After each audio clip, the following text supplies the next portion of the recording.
I'm speechless as well, just how quickly you scaled. I was doing everything that was in the academy basically, and I just honestly wasn't seeing success. So that would be my top little 3 for sure. Yeah, definitely. Those are like mic drop moments, Shay. I just love I love what you shared. I mean, it's so true. Welcome everyone back to my channel. I have a super exciting guest today. This is Shay, and she is a prior student of my Print on Demand Academy, fellow subscriber or past subscriber of mine. And today I wanted to share her story because she started middle of last year and she went from zero sales, zero listings in her shop to grossing a incredible amount of revenue in a short period of time. So first of all, Shay, I just wanted you to introduce yourself, how you found Etsy and Print on Demand, and maybe what your life looked like before and now as far as your story goes. Yeah, for sure. Okay. So I basically found print on demand because I think, like a lot of people who have kids, I had my first son back in March of 2022, and my maternity leave was coming to an end in the summer. And my husband and I were like sitting down, we were trying to figure out, okay, do we put him in daycare or how do we work our schedule so, everything can work out? The daycare route with my job, I loved my job. I worked for a nonprofit. I was an educator, and let me tell you, there's really no money to be had in that field. I loved it, but daycare at the end every week with my paycheck, I would have probably had $50 left over. So at the end of the month, I would have had only $200, which isn't even my car payment. So it would literally have costed me to go to work. So that kind of was out. And then the other option was my husband and I working like super staggered times. And the way we had it like laid out, we would never have a day off together, ever, zero, ever. Aw. And we would be like two ships basically in the night where I would be working 6 a.m. to 2:30, and I would rush home so he could leave. We would swap our baby and he would go to work at like 3:30. So it just wasn't something that we thought would work with us. Like we just didn't want to live that way personally. It just wasn't an option. So I started looking for side hustles. I was like, okay, maybe I could find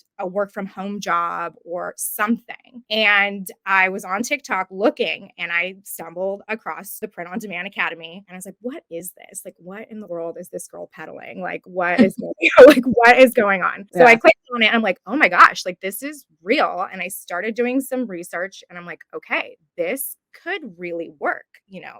It's perfect, like time wise with my son. I can, it's not like a full time thing. I can do this from home. So I decided, I was like, you know what the heck? I'm going to take a stab at it. So I did the crash course and then I was like, okay, I'm going all in. Like, I don't really have an option because the two options with my, old work situation, it wasn't going to work. So I dove right in head first. And now I am here and it's been just absolutely insane. Yeah. So for the subscribers watching, what is really interesting about Shay's story is she went from, I mean, you went from literally like zero sales, and then it was what, your first month in, how many sales would you say you had? And then once you scaled. Yeah, it took a minute because I was doing this when my son was sleeping. So when he was like 4 months old, he was taking a few naps a day. I mean, he really wasn't sleeping through the night yet. So like I was up and I was doing this during his naps or when he was sleeping. I didn't really have like when he was up, I was with him. So it's not like I had days to dedicate, even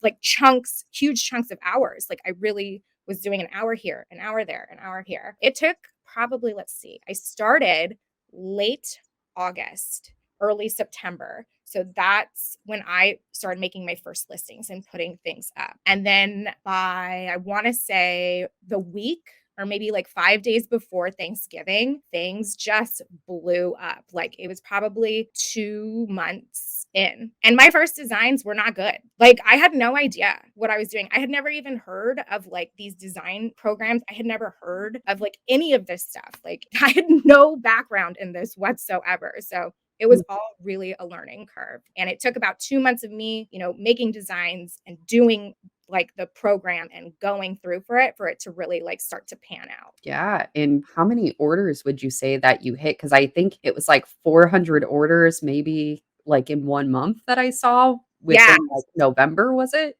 Yeah, so, like, my first, like, Q4 Yeah. experience, I actually will not forget it. Yeah, it was about 400 and then, like, 500 in December, and that, like, stops kind of, like, December, I wanna say, like, 17th, so it's, like, a month span. It was pretty wild, but I'll never forget it because I had my notifications still on, like, with my phone on Etsy, and all of a sudden, I woke up and my phone was just, like, making all of these noises that I had never really heard before, like, people favoriting things and like the cha-ching, cha-ching, cha-ching. I mean, it was just it wouldn't stop. So I had to like figure out how to turn it off because it was driving me insane. But it was wild. Yeah. Yep, yeah, and that's around, would you say 10K of revenue within that first month that you really blew up, or was it like Yeah. 20K around? It was probably around, I wanna say about 15K. So in between the 10 and 20 was like that month span. To me, I had only been doing it at that point a few months. I was like, "Okay, I really see the potential in this. I can see where it can go." I kind of got a good idea with my first, like, bestseller. There was actually 2 that were going off at the same time, and I was like, "Okay, like, I kinda have an idea of what to do now." And then when January hit, I actually took January completely off. My son was super sick back to back. Mhm. So January was completely a wash. But February, I was like, okay, here we go. We're back in the game. So it was, yeah. Oh my gosh, that is so insane, and did you go on vacation mode when you were gone, or did you kinda? No, I didn't go on vacation mode because honestly, I really, after the holiday season, I really wasn't making like too many sales. And without me making new listings, and I would make a few sales a day, like really, it wasn't enough to like stop. I could like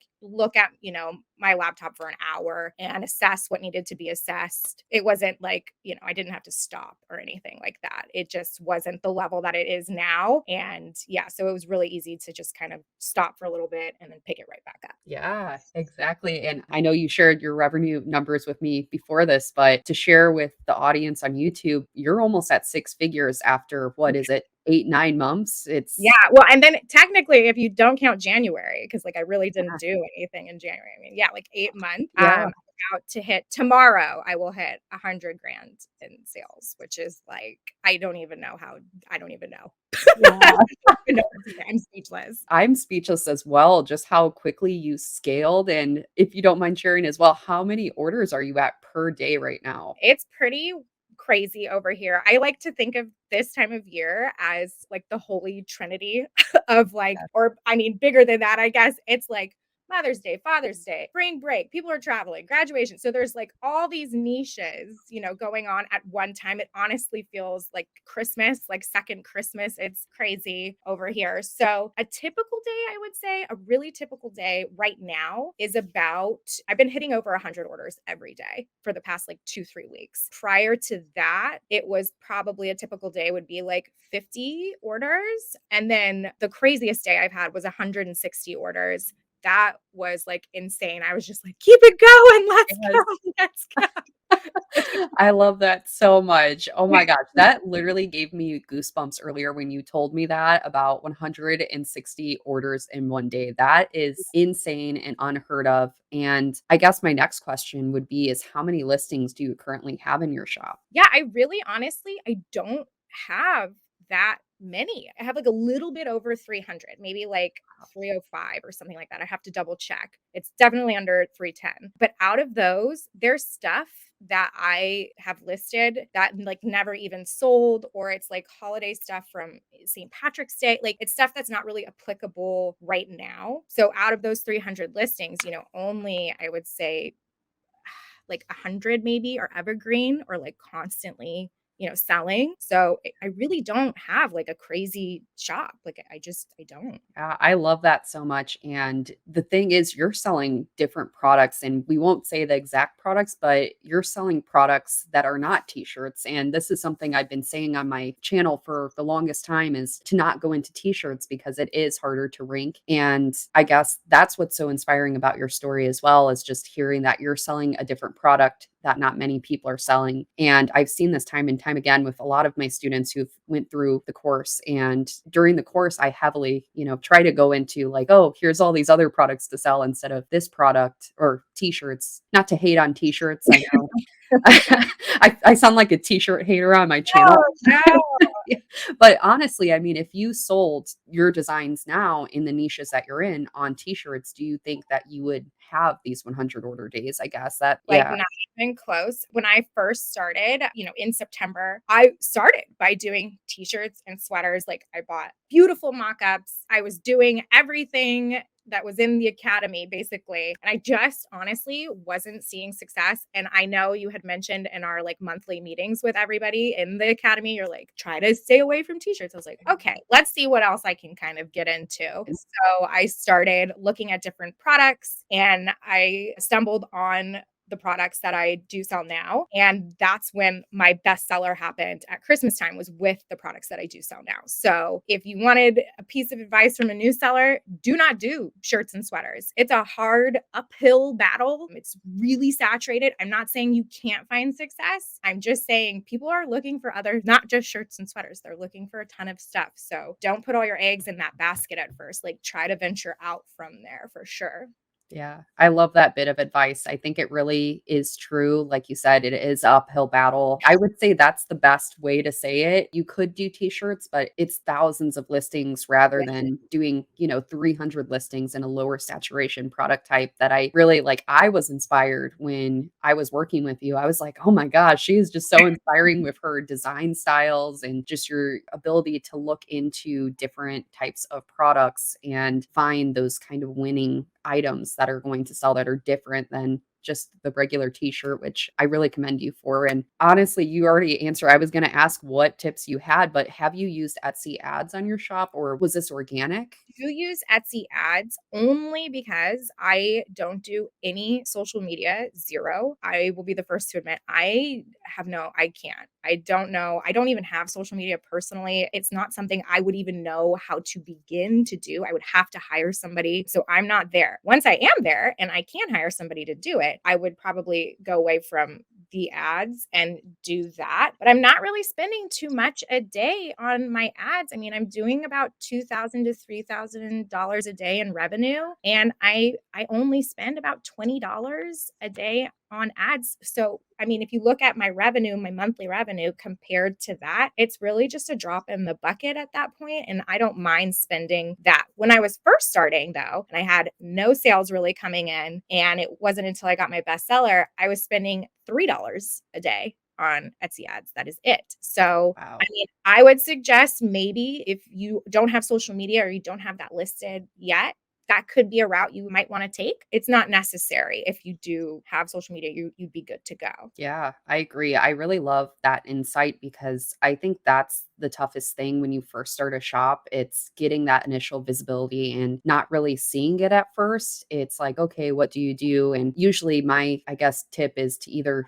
like you said, ads or social media. I think either or, at least you get those first sales and show the Etsy algorithm, hey, this product can get sales, it can get conversions over time. And that really picks it up in the algorithm, at least from what I've seen with a lot of new shops, is it's either one or the other social media ads. And if you don't do either, it's probably going to be thousands of listings just to Yeah. kind of Yeah. rank organically. I mean, just to get your e-commerce real estate on the Yeah. Etsy platform, so to speak. But wow, I'm still blown away from your story, Too, Shay. yeah. Like, to be honest, Yeah, I'm like still shocked to this day. I'm like, is this happening? Like, it's yeah. crazy. Yeah. I guess at the end of this interview, is there any other tips or anything you'd like to say to someone who is just starting out with Etsy and really wants to make it work with Etsy and print on demand as they go forward? Yeah, absolutely. I would say if you're a new seller, okay, you have to be listing every day. I don't care if you take what it takes, take an hour, make a listing. It has to be consistent. Maybe not every day, but like if it's a weekly thing, however you structure your business, you need to be consistently posting and listing because it's the only way you're going to become a better designer, one, and understand how the flow of everything works. And then two, it's the only way you're going to hit Etsy's algorithm. It will be impossible if you're doing 5 listings this day and 2 weeks later you do, a few then. No, you need to be posting consistently so you know how to do things fast because that's how you're going to hit a bestseller. And once you hit that bestseller, you'll know what designs are successful. And then you can take those designs and apply them to different niches, different products, whatever you want to do. So that would be my big, tip. Like stay at it. And then number two, I would say you're going to get discouraged. It's going to happen. I don't know what's going to be the obstacle that discourages you. You know, maybe it's like, I'm not making any sales, or you're like, oh my gosh, somebody's ripping off my design, or whatever it is, you are going to get discouraged at some point. You need to pick yourself up, dust your shoulder on off, and keep going. Put your business blinders on and just keep trucking. You will find success. Don't worry about the haters. Don't worry about anything but your business and your success. Like, keep those blinders on. And then the last thing is, if you're coming on here and you think this is like a get rich quick scheme, and you're like, oh, I'm just going to rip off bestsellers and, I'm going to make my money. You're never going to be successful doing this. The only way to be super successful is to look at these bestsellers and ask yourself, how do I make this better? If it's a funny thing, how do you make it funnier? If it's something really pretty, make it prettier. If it's not personalized and you have the time to do personalizations, do a personalization. You need to take what is successful now and enhance it to find that success. It's the only way your business will become lucrative. So I would say, make better listings, better mock-ups, better everything, better descriptions, better tags. Like, really, put some thought into what you're doing. Even if it's 10 minutes, you will find success, because if you're just copying things, you're going to be a dime a dozen. You're not going to stand out. But if you enhance it, people are gonna be like, oh, that's cool. That's better than all the other ones. I'm going to pick that. So that would be my top little three for sure. Yeah, definitely. Those are like mic drop moments, Shay. I just love I love what you shared. I mean, it's so true. How can you make something better? How can Yeah. you show up for your business every day? If you want to have a long-term business, you have to treat it like a long-term business. And that's what I'm getting out of it. And also so many other things. You just motivate and inspire me as someone who's been on Etsy for a while and scaled as well. And just keep doing what you're doing, Shay. Thank you so much for coming on to my channel for this interview. Thanks to everyone who is watching this video as well. Hopefully this video really inspires and educates others who are looking to do this business model too. And again, thank you so much, Shay, for coming on here. Thank you, Alrighty. Taylor. Yeah, you're welcome already. See you guys.